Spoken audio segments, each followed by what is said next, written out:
Sam Harris is one of the best-known intellectuals in America, philosopher, neuroscientist, best-selling author, and podcaster. Thank you so much for being on Unholy, Sam. Oh, it's a pleasure. I'm a big fan of the podcast. So thank you. We're very happy to hear that. There's so many places where I could start this conversation, but I actually want to anchor it in this week in Israel, which is marking Yom HaShoah, Holocaust Remembrance Day. Israel does it separately from the rest of the world. And you spoke recently in your podcast, and you said this. You said, if we ever have a full eruption of anti-Semitic intolerance in America or Western Europe again, if we really descend into something awful, much of the responsibility will be on Elon. You meant Elon Musk. And I guess what I wanted to ask is sort of two parts of a question. One is, do you think that the world might descend into something, more awful than we saw in the past year? And why would you point to him as the person to blame for that? Well, the answer to the first question is I don't know. I certainly wouldn't have. It wouldn't have been high on my list of concerns prior to October 7th. The aftermath of October 7th, certainly for, I think for everyone, but certainly for diaspora Jews, has been, horror and astonishment, not occasioned obviously by the atrocity itself, but even more so by the reaction to it and the moral confusion that made that reaction possible. The fact that we had demonstrations in so many countries against Israel and in places explicitly in support of Hamas and everywhere tacitly in support of Hamas, before Israel had even responded was just that was such a gargantuan surprise that I don't think my sense of what is possible will ever recover. Right? So in the aftermath of all that, I now think more or less anything is possible, and I couldn't have said that a few years ago. As to the probability, I don't know, but with respect to the second claim, that a lot of the responsibility for this explosion of anti-Semitism rests on social media generally and on X in particular, I just think that's pretty obvious. I think Elon is culpable, for what he's done to the platform. He has made it a digital cesspool, but it's also his own personal behavior as a private citizen on the platform. How he amplifies the reach of conspiracists and white supremacists and anti-Semites and proper lunatics. He's brought some of the most odious characters back on the platform with great fanfare, people like Nick Fuentes and Alex Jones. He, blithely interacts with people who 2 seconds of research would reveal that they're people he should not be giving attention to in any way. And every time he interacts with somebody, that person becomes quite a bit more famous than they were a few seconds ago. They gain hundreds of thousands of followers. It's really his personal, again, beyond what he's done to the algorithm, which I think is also has not been good, and beyond bringing replatforming people who had been kicked off, which also has not been good. It's his personal reckless behavior that I think has been so despicable, and obviously he's his aping Nazi salutes, whatever the meaning of his actual gesture was in his own head, or in fact, the fact that when he does that, he doesn't apologize like an adult. Like it would have been so easy for him to have signaled a disavowal of anti-Semitism in the aftermath of all that, but he didn't do that. He just made Nazi jokes and trolled his critics, and then gave money to the AfD party in Germany. Right? It's like there's something so callous and reckless about his political behavior now that I just think he's especially culpable for the moment we're in. Just staying with the very particular Holocaust dimension of this, something you've been speaking about recently is the mainstreaming of David Irving-style Holocaust denial. And you said earlier, and I have to say I sympathize this, nothing can shock us anymore. But this is quite shocking. And it's happened via pseudo-historians such as Darryl Cooper, not just on social media, but going on the Joe Rogan podcast, which by some measure may be the biggest platform now in United States sort of media. How has that happened? In other words, there's anti-Semitism, and you've given us an account of that, but the specific denial or denial-adjacent sentiments being pretty mainstreamed, how has that happened? Well, it's one might say it's happened with the best of intentions. I think in that case, I've been very critical of Joe of late. I don't know if you've noticed on my podcast, but Joe has been a friend. He may yet still be a friend. I don't know. I've reached out to him privately, and that overture has gone unrequited. So maybe I'm in the process of burning that bridge as well. Elon used to be a friend, and he now emphatically is not. No, Joe is someone who imagines that just flipping on the microphone and talking to someone for 4 hours is all the journalistic integrity you need to allow sunlight to perform its much vaunted disinfecting work, right? And so he'll have someone like Darryl Cooper on the podcast and not be at all alert to the fact that Darryl, knowingly or otherwise, has been infected with the bacillus of pseudo history. And has an appetite for taboo and contrarian takes on the Holocaust and World War II and the legacy of Hitler and Churchill, etc. And he has that appetite even in the midst of, again, the most alarming explosion of anti-Semitism to worldwide that any of us have seen in our lifetime. And so Joe has that conversation not at all prepared to debunk anything or resist anything. And just, his jaw keeps dropping with good-natured surprise at the revelations coming from this amateur historian, of whom he's a huge fan. And in Joe's defense, it's easy to see how one would be a huge fan. If you listen to Darryl's podcasts, he really does wear his good intentions on his sleeve. He just wants to understand people. He just wants to, see the humanity in everyone.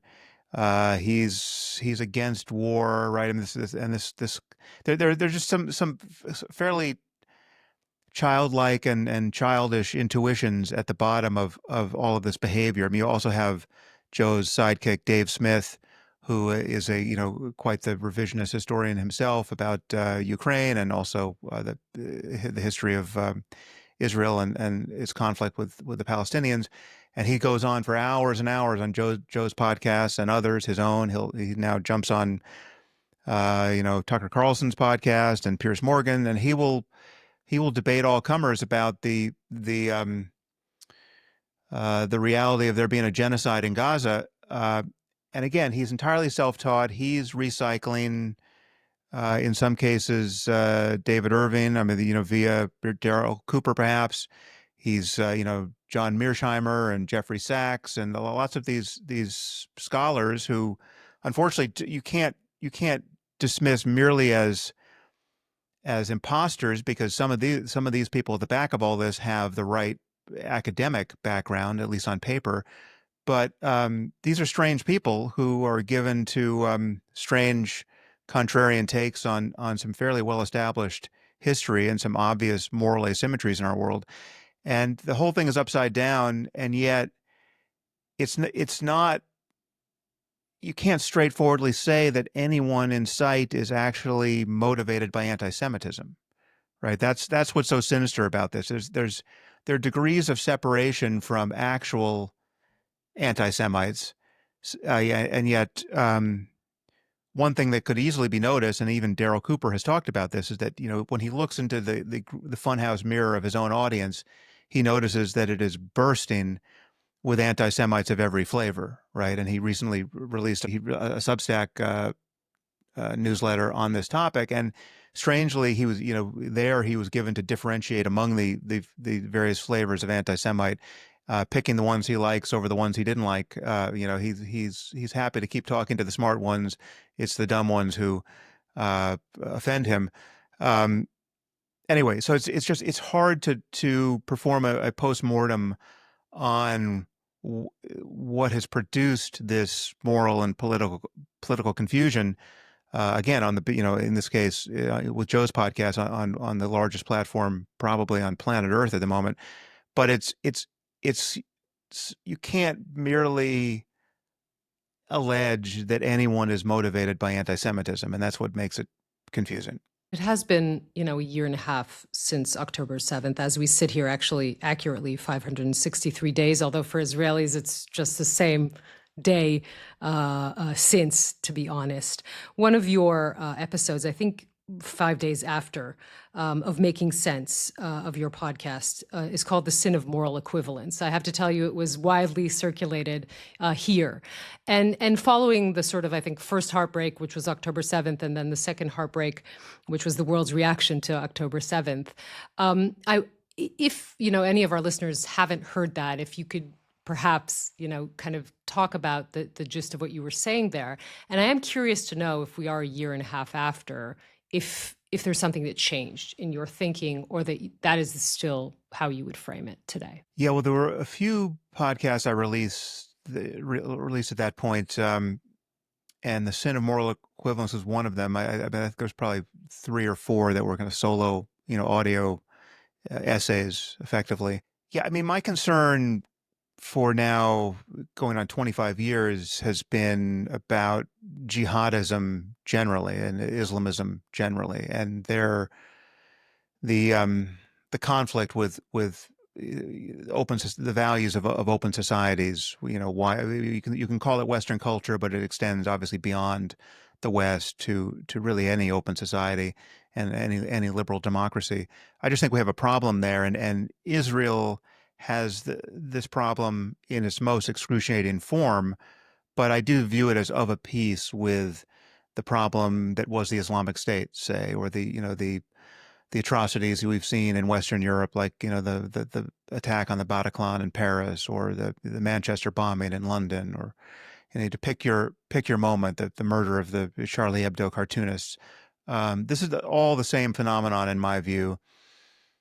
It's more confusing between Israel and the Palestinians because there is this long history of intelligible political grievances there on both sides, and some missteps on both sides, and failed compromises on both sides, et cetera.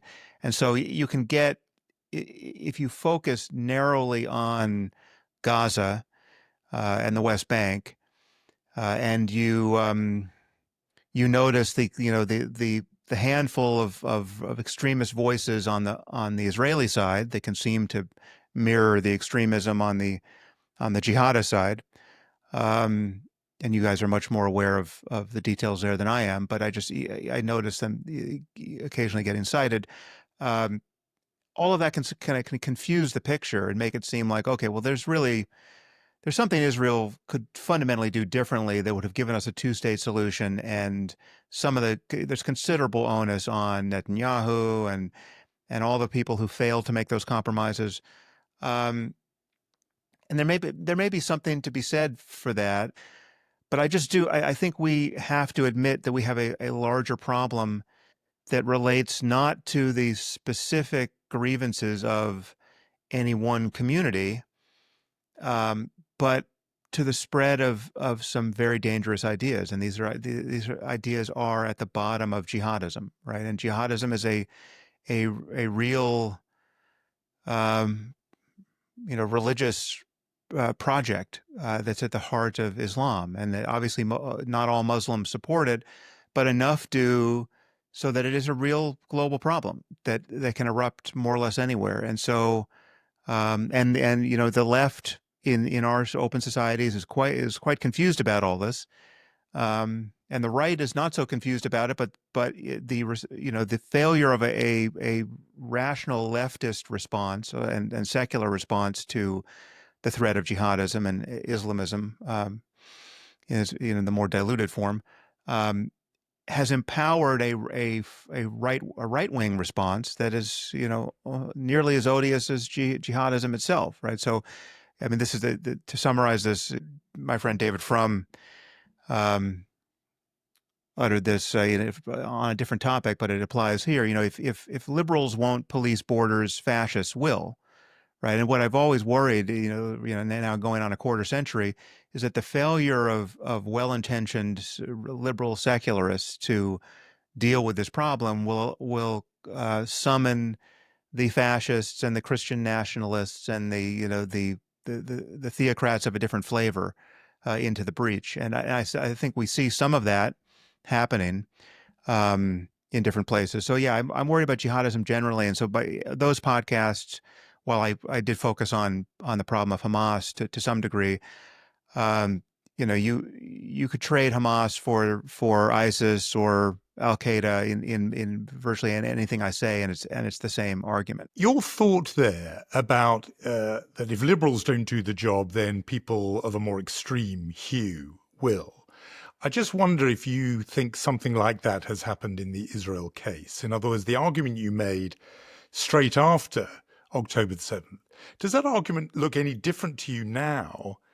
And I would accept what you were saying about the kind of singularity of violent jihadism. But does that argument look any different now, given the very particular flavor of government that is in charge in Israel now? In other words, it's not just a few theocrats and extremists on the fringes. They're in the government, and the set of decisions they've taken over the last 18 months to keep the war going, to return to it, even though hostage families, etc., were saying, please don't. The decision to, for example, cut off humanitarian aid and to be explicit about that, the death toll, 50,000 dead. Are you able to be as robust as you were in the days after October 7th in saying, look, these are completely incomparable dangers, now that the people policing the danger are of a different kind of color, of different political complexion from the one that you may have had in mind, as it were, in the abstract in general? From where I sit, Netanyahu looks like an increasingly Trumpian character in that his own, personal political problems can be. One can certainly fear that they cloud his judgment and how he makes decisions for what Israel should do as a nation. But any far right figures making messianic noises and talking about Amalekites. I mean, all of that is deeply inconvenient for you guys holding the moral high ground, or being perceived to hold the moral high ground.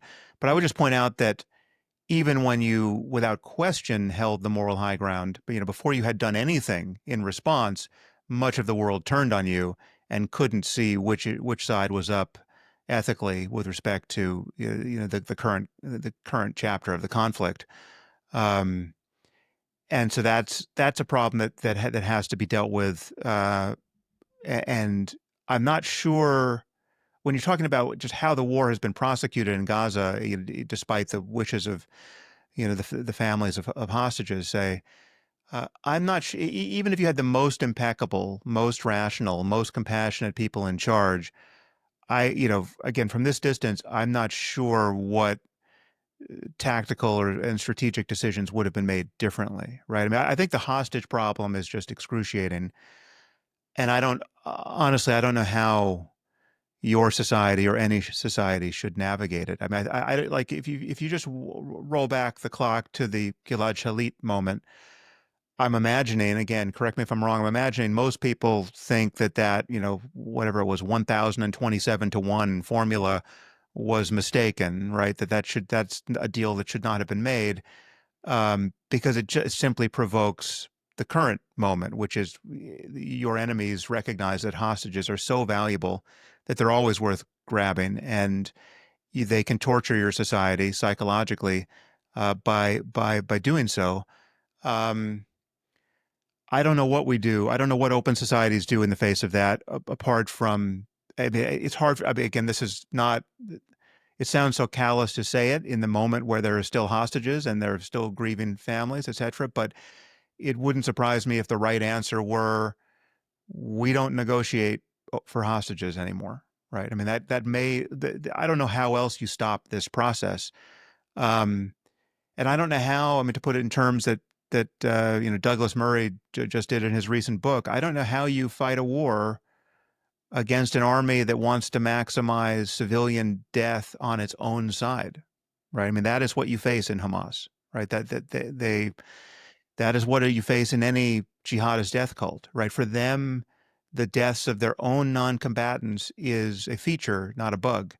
And it's certainly, and to a degree that I think none of us could have foreseen, it's a feature because how it manages to leverage world opinion to their advantage, right? I mean, it's amazing what has happened, like again, on social media with the gaming of public opinion against Israel, based on, no doubt, a terrible death toll in Gaza, but based on, in many cases, fictional figures coming from Hamas that are accepted at face value, and again, against this insuperable challenge, which is how would I mean, I take it, yeah, I'm sure there have been missteps by the IDF. I mean, we know there have been. I mean, there have been some recently, acknowledged, but I do believe that the IDF has done a better job of sparing innocent life than my own government would have or has in any of its conflicts against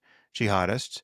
It's like I think John Spencer is probably still the sanest voice. So this is the warfare expert from West Point who's done this analysis. It's just if you look at what the IDF has faced in Gaza, uh, and with all the details, the tunnel system and the the density of population, and um, it's it's very hard to see that any army would have done a better job of this. And you can't you have to imagine. I mean, what do you do against um, a suicidal death cult that is using its own civilians as human shields, right? And taking your civilians as hostages? It's a very difficult thing to respond to, and it's very hard for me to criticize anything that has been done, or to imagine that a much better leader than Netanyahu would have done things radically differently. Because I don't know what honestly I have never known what you should do in response, except the generic outcome the world over has to be achieved, which is, I think, the jihadist project has to be defeated, right? And in many cases that means a military defeat. I mean, there's a war of ideas here to be waged, and one with the Muslim world generally, no doubt, but we have to discredit jihadism in the way that some people, in the only way that some people understand, which is militarily. And you guys have been doing that. And if you had taken the advice of my government early on and not gone into Rafah, and therefore not killed Sinwar, I certainly I don't have any intuition that you'd be better off now, right? So it's like, what is the stopping point in Gaza? There's no point in this conflict could I have told you. Yeah. I mean, it's very difficult, of course, as an Israeli, and as you say, there are 59 hostages still held. So it's very hard to say, let's try and analyze this from the moral philosophy perspective. That's almost impossible. But there are many in this country, actually 70% in every poll, saying whatever it pay the price, which is to stop the war now, bring back the hostages, if that is an option, and then continue or find ways to continue this war that, as you say, because it is a war against jihadism, essentially it's not going to be over in a month or in a year. I mean, it's a very difficult, and of course in this country, a little bit like yours, right? Every argument is either you're for Trump or you're against him. Here it's either you're for Netanyahu or you're against him. So it's very hard to see above the din of that kind of dilemma. But it is a real question here. Yeah, I can't dispute any of that. And yes, if you could get all the hostages back by some stratagem, and then declaring a ceasefire, and only then to renege on it, to then go after the jihadists, that would be, that would have my full support as well. I just like the idea. I don't see an outcome that leaves Hamas intact in any form, and then you just then have to wait for the next atrocity, right? I mean, I think Hamas has to be defeated, and Hezbollah has to be defeated, and ultimately there needs to be a regime change in Iran. I mean, I just think the writing is on the wall for all of this. How we get there is another question, but it's just jihadists can't possibly make good neighbors, right? In their own minds, they're simply waiting for the opportunity to promulgate further atrocities, right? I mean, that's just explicitly what they say to themselves, and they'll say to you if you ask. I mean, even in the midst of a ceasefire, ceasefires are merely an occasion for them to gather strength, and we just we're confused if we think that these people are rational actors, right? Who want the same things in life we want, and it's very easy to get lulled into that confusion because it would be very consoling to believe that. But I just think the jihadist project itself needs to be recognized by 2 billion Muslims to be totally untenable, and that has to become explicit. And how we get there again it's a real challenge. It's a theological challenge, right? Because but somehow we got to a flavor of Christianity in the 21st century, which warts and all is impressively different from the Christianity of the 14th century, right? I mean, we're no longer burning witches on street corners or burning heretics, despite the fact that there are still a few Christians out there who might want to return to that style of theocracy. It has been moderated by its collisions with the modern world, and Islam has to be similarly moderated, and there has to be an ultimatum there on all sides that moderation process continue. And jihadism is the most indigestible and pernicious core of all of that bad theology. And it just we need to be victorious over it. And that's and that's again there are many fronts to that, but you guys are on the most consequential one at the moment. It's a little bit of a personal question, but I mean, you are an atheist and Jewish. Can you tell us how that balance changed or shifted for you after October 7th, if it did shift? Well, I think it would have been true to say before October 7th that I'm still an atheist. I'm still a secularist. I still think that we're paying an intolerable price for the religious balkanization of our world. So I'm not a fan of sectarianism in any form. And I think before October 7th, you could have said that I was not a Zionist, right? Or I certainly would be willing to call into question the legitimacy of organizing a state around a religion or a religiously identified ethnicity, right? Judaism in this case. I mean, I think I released a podcast some years ago titled, "Why Don't I Criticize Israel?" Yeah, that was 10 years ago. Yeah, and there I gave a fairly equivocal and frustrating defense of Israel, but I mean, I was troubled by, as someone who believes that we are paying this intolerable price for sectarianism. I was troubled by the seeming contradiction in defending the Jewish state, and for me, it just nets out to the only real defense is the ambient level of genocidal intolerance that's directed at Jews, right? I mean, just and yet before October 7th, even there, I felt like I was paying lip service to the legacy of the Holocaust without really having my heart was really not quite in it because it still seemed kind of hypothetical to me. I mean, because in my life, anti-Semitism has not seemed like a real variable at all.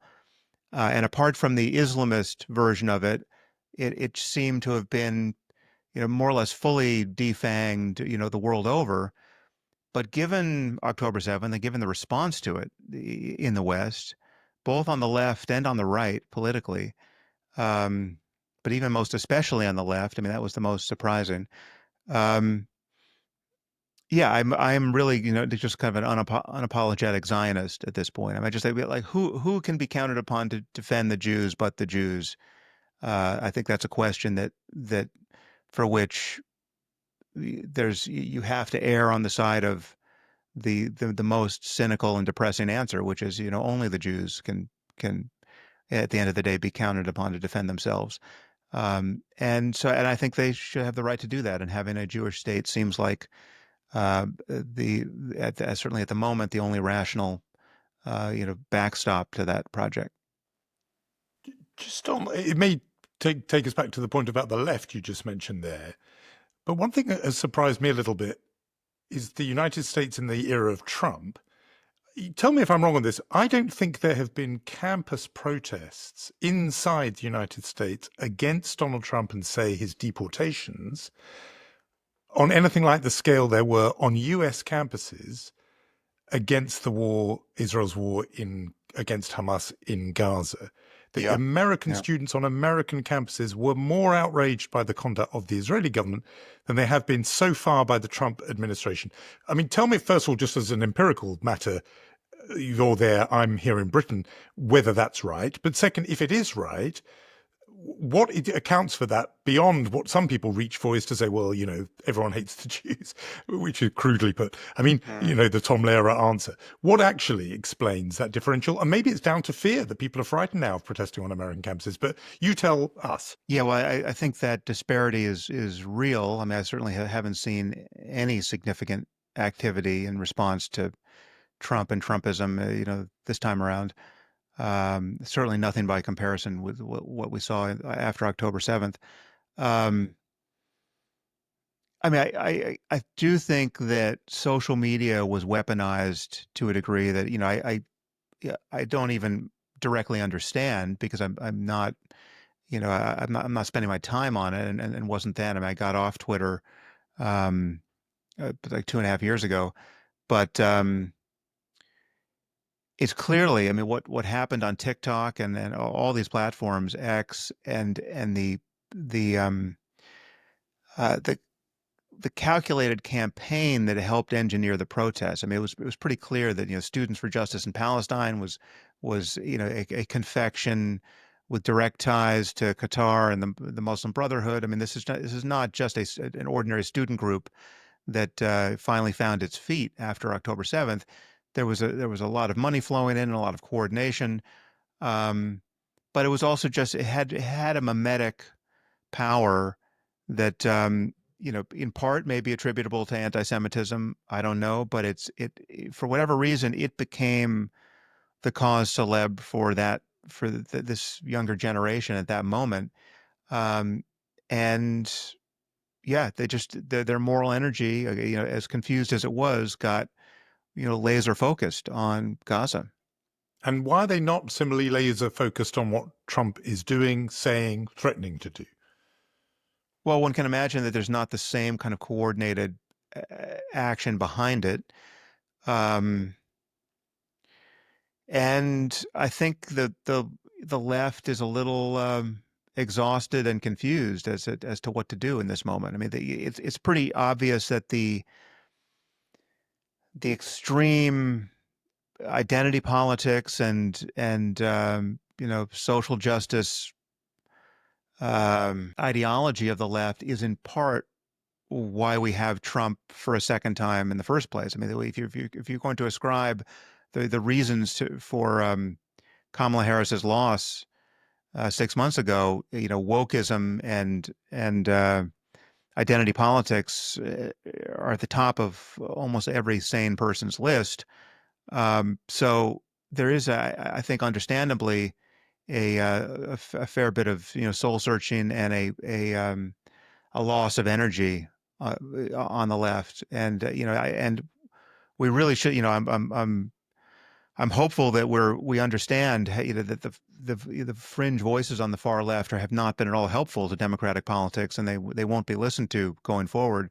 But there's the Democrats really have not sorted themselves out politically, at least to my eye.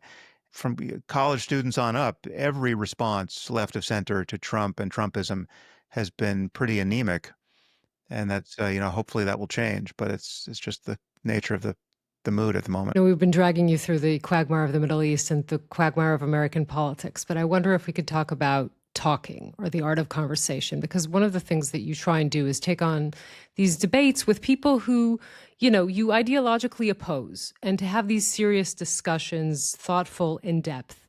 And I kind of wonder what happened to that art, because I keep thinking about American television. In 2003, this is a shocking thing to think about, but Rachel Maddow and Tucker Carlson not only had were on the same network, which was MSNBC, but they had the same show. They were pundits on a show on MSNBC, it's beyond science fiction today that these two people would ever be able to have a conversation. What happened? What's happening instead of really good debate and honest debate is a kind of Circus? pantomime of debate aimed at some kind of reconciliation, which is, let's just talk in a good-natured way. If we can just get to the end of this conversation with good vibes, our work is done, right? And so you have people platforming fairly extreme voices and not pushing back at all on the biggest podcasts, right? And yet there's this illusion that the two sides have met, right? I mean, I just noticed this perhaps this is too far afield for you, but my state's governor Gavin Newsom has a podcast, and he's been platforming some of the most grotesque characters to come out of Trumpistan, and doing it with just this sort of fawning, friendly. I mean, I don't even know what to call it. I mean, it's this embrace of their success on some level. He interviewed Charlie Kirk. They disagree about everything politically. Charlie Kirk is in no sense a good faith actor. He's someone who should be castigated and criticized and made to feel uncomfortable from the first sentence of a podcast like that. And yet all Newsom could communicate was his admiration for how successful he has been in building his brand, in building the movement of Trumpism, in reaching the young. It's just so amazing that you've managed to do that. How did you do it, Charlie? And that was the collision between left and right there. And there's really a lot of that. I mean, there's a lot of, if you look at the podcast that had Trump on prior to the election, where he reached so many people, I think decisively, he reached people who were like low information voters and low likelihood voters. And I think he managed to turn out a lot of them. And it was these, hour upon hour of seemingly humanizing conversations with people who, in some cases, could rightly claim to be his political opponents in terms of their political leanings, and yet there was no real opposition given in the conversation, right? So it's kind of access journalism of a sort that is, is designed not to get anywhere near the truth, but to just not close the door to the next time you might want to talk to this character. And it's really, I mean, our antibodies against bullshit and nefarious ideas have really deserted us here. And so there are real journalists doing real things out there. But if you're talking about the biggest platforms at the moment, it's there's not a lot of what you want happening. This may be this is certainly, I think, is related to that. You mentioned earlier in our conversation that you moved yourself off Twitter, and that was a good thing. I've heard you describe it as the single biggest life hack that has improved your quality of life, and I think a lot of listeners should take note. But what does the internet or social media, define it as you want to, because locate whichever bit is more important. Do you think done to our brains? I mean, you're a neuroscientist. I'm curious to know what you think it's done to our brains and our behavior. And I think crucially, whether whatever it has done can be reversed. Yeah, I don't know. I'm certainly worried about it. I mean, I often describe this as the world's largest psychological experiment to which we've all been enrolled without our consent. It's, I mean, obviously it's fragmented our attention. It's given us a sense of, I mean, certainly anyone who has a public-facing profile on social media, there's a sense of that your digital reputation is in many ways even more real than your life in the real world, right? And it's there's something profoundly disorienting about it. I mean, and also you see, I mean, some of these platforms are worse than others. I mean, what was so bad about Twitter, now X, from my point of view, is that it it produced a kind of simulacrum of conversation and debate. But what was really happening is that when people were colliding on the platform and seeming to talk to one another, they were in truth really just messaging to their own audience, right? So there's this kind of performance of debate or collisions, but they're really just trying to leverage their own tribe and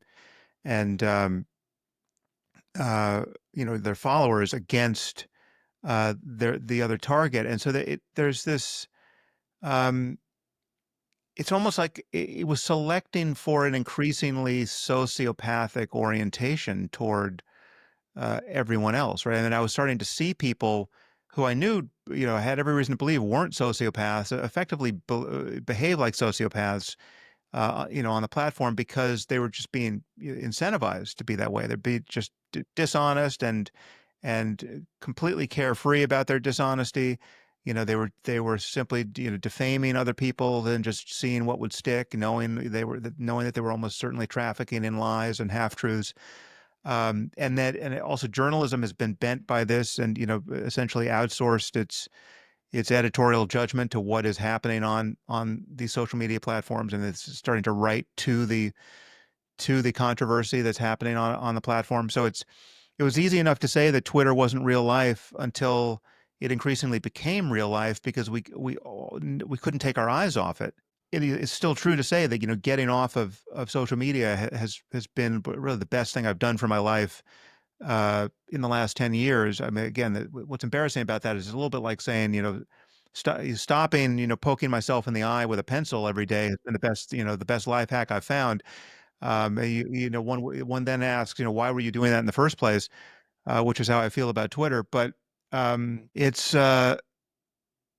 the truth is, I have this incredible luxury of having already built a platform and kind of consciously immunized myself against cancellation in all kinds of ways. So I had a luxury to, like I had, I think 1.5 million followers on Twitter at that point, or X, and I could delete that without a thought because I had, built enough so that the voice in my head which thought, "Oh, what are you, crazy? You still need this to market yourself. You have to be on social media, otherwise, no one's going to know what you're thinking. You're cutting your nose off to spite your face here."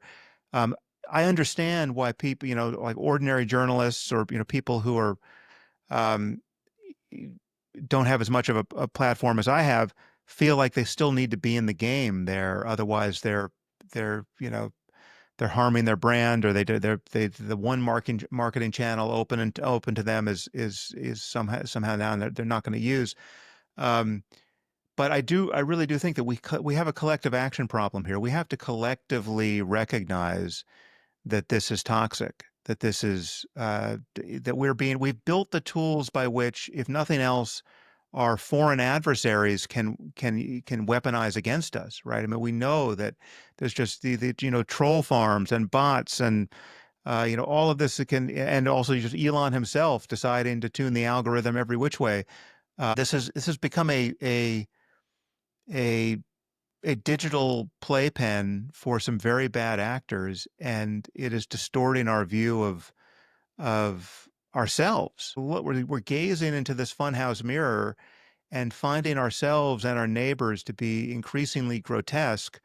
And it's very difficult to know what is real. I mean, because you go out into the real world and people, for the most part, are really nice. And in face-to-face encounters, they won't treat you the way they'll treat you online, with the callousness and with the dishonesty they'll display toward you online. It just doesn't happen face to face, or it rarely does. And so we've created some kind of digital circumstance for our own undoing, and it remains to be seen, whether we can survive contact with this increasingly grotesque object indefinitely. I mean, I don't know if you told me you looked into a crystal ball and said, oh, actually, in 20 years we just wind up killing ourselves, right? We just, we the big bombs all fly in 20 years. Why do you think that happened? Again, I think social media will have an enormous role in that story. So take your pencil out of your eye is an important thing to learn. And as we're sort of winding up our conversation, I can't let you go without talking, as a representative of a country of 10 million people who have been relentlessly stressed out for the past year and a half, whether it be rockets from Gaza or Lebanon or Iran or Yemen. I wonder, kind of using that other hat of yours in the sort of the meditations, Sam Harris, in your app and waking up. What would could you have any sort of advice for, not even for Israelis, but I mean, there's so many things to worry about in this world. And I think we went through our conversation. We didn't even pick all of them yet, but is there kind of an advice that you could give, anyone who is really, really feeling this anxiety about just living in this world, even if it's not in the Middle East? Well, I mean, the one insight, I mean, there are many insights you get from meditation, but one that is relevant here is that negative mind states like fear or anxiety or anger, moral outrage, they're useful in that they are salient signals. I mean, they give you information about the world that you probably should pay attention to. They tell you what is, they alert you to real problems that are worth responding to. But then there's this added question of, how unhappy do you have to be in the meantime? Like once you learn that you have cancer, and now you need surgery, a week from Tuesday, how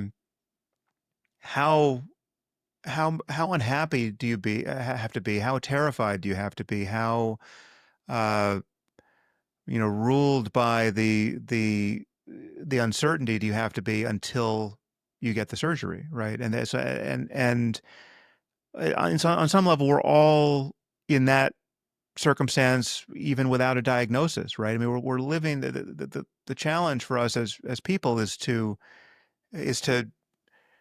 figure out how much well-being is available to us in a condition of profound uncertainty, and in truth, where the only real certainty is ultimately is death, right? I mean, the only real certainty is if you live long enough, you're going to lose everyone you love, right? I mean, that's just the healthiest person is going to be on some level going to be the unluckiest one. I mean, that's the person whose phone is never going to stop ringing, and with bad news, and yet life offers this opportunity to be,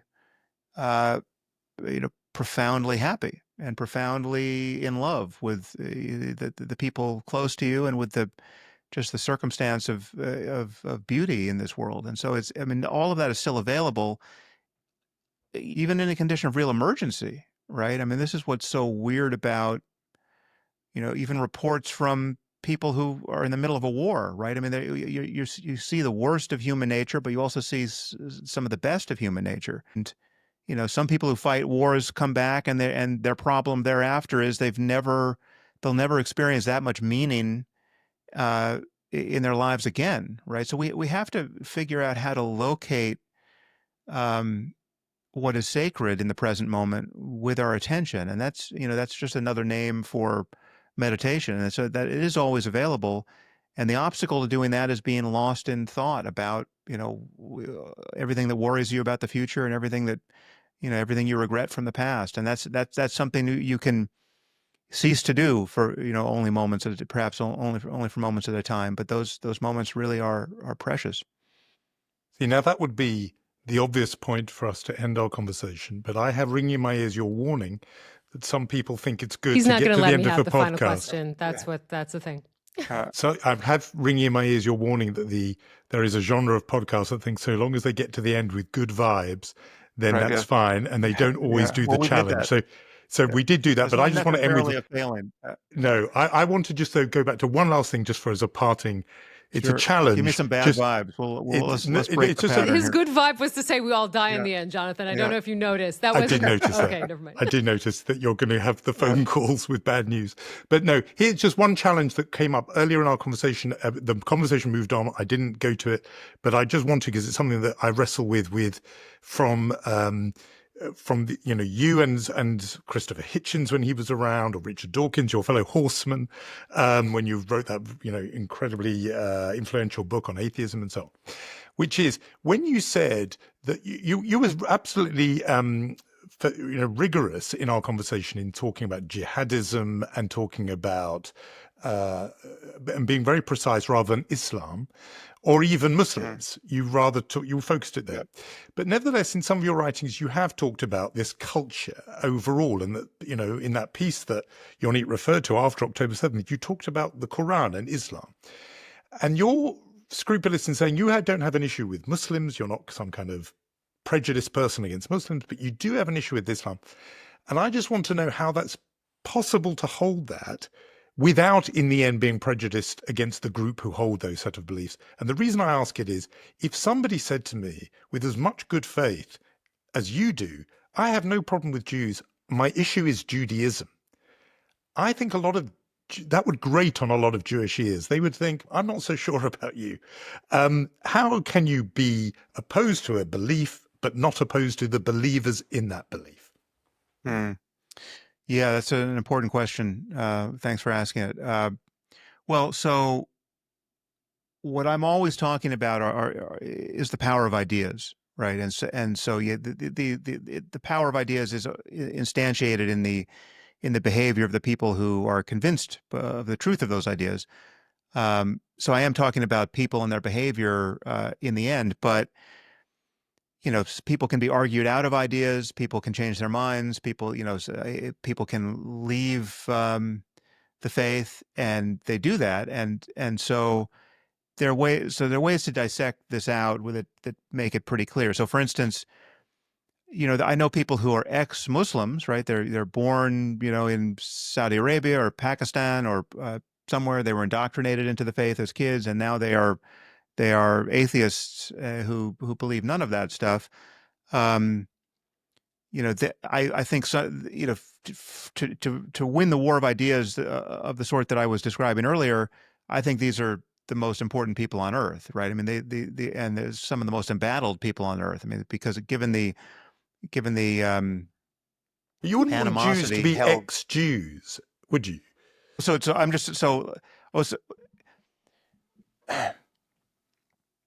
trying to figure out which end of this to tackle first. So the difference with Judaism, the reason why Islamophobia is not as a concept is not truly homologous with the concept of anti-Semitism, is that when you look at what anti-Semitism is, the animus toward Jews and Judaism is rather often consciously directed at a race of people, an ethnicity, indelible characteristics that cannot be changed. We're not talking about beliefs and doctrine. We're talking about Jewish blood on some level. If you're looking at the history of anti-Semitism, that is, certainly the history, the recent history going back through, the 19th century, right? Start the clock around 1870 or so. Where I think you actually get the word anti-Semitism, and you look at its most horrible products, i.e., the Holocaust. It is explicitly a racist doctrine focused on characteristics that a person can't change about themselves. It's not just what they believe. It's what they are despite what they believe from the point of view of the anti-Semite.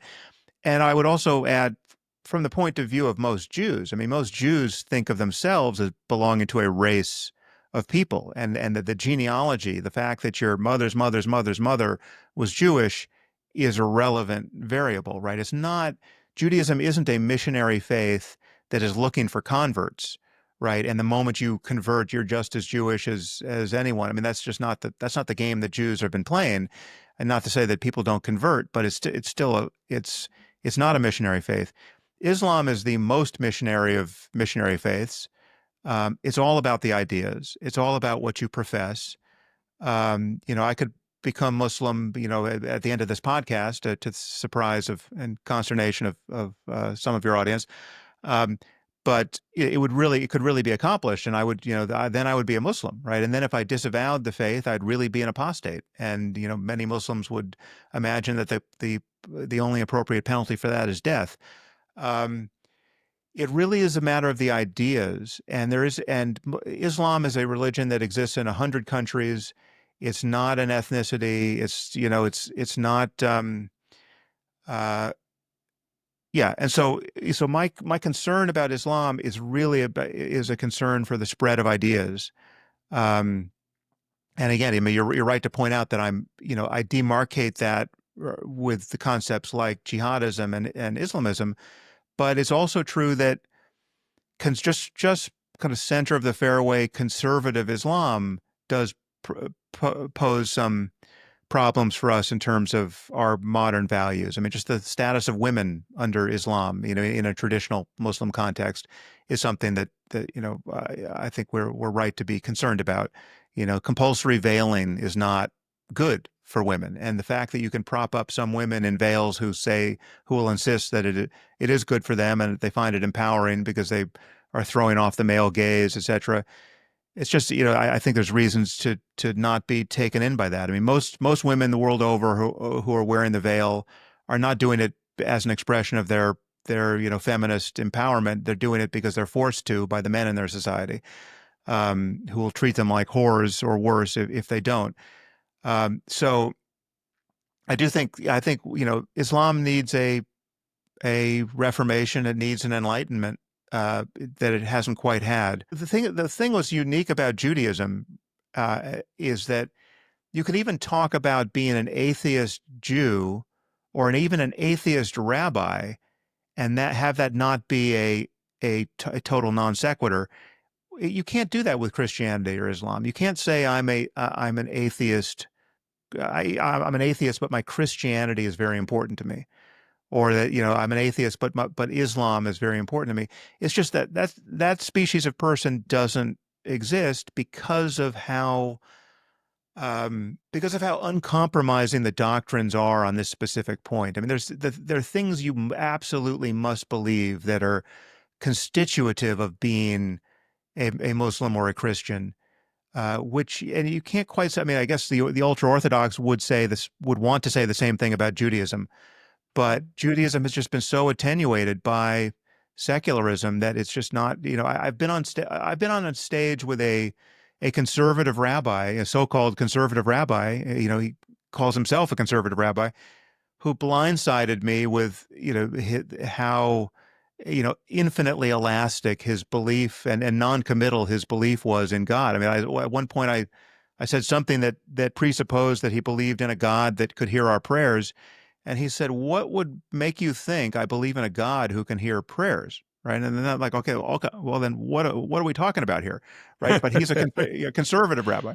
I won't Yeah. name him, but he's those debates exist on YouTube to be found. So Judaism is people are easily confused when they extrapolate from Judaism as a religion to Christianity and Islam.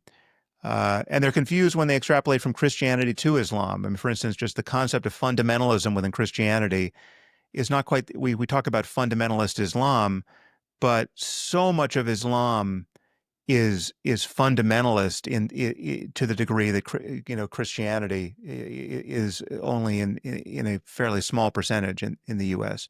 So we have to be careful analogizing from one religion to another. I mean, Sam Harris, we could talk to you for another 4 hours, but we can see the fact that you have a life. And so it's been a joy to have spent this long with the two of you, because again, I'm a huge fan of your podcast, and I just want to encourage you to keep doing what you're doing, because you have been not only a source of sanity in these last year and a half, but just a proper education in the politics and just a fact-based discussion of what's happening in Israel. And so I've been very grateful to have you to listen to. We're honored you think so. Thanks so much. Thank Yeah. you.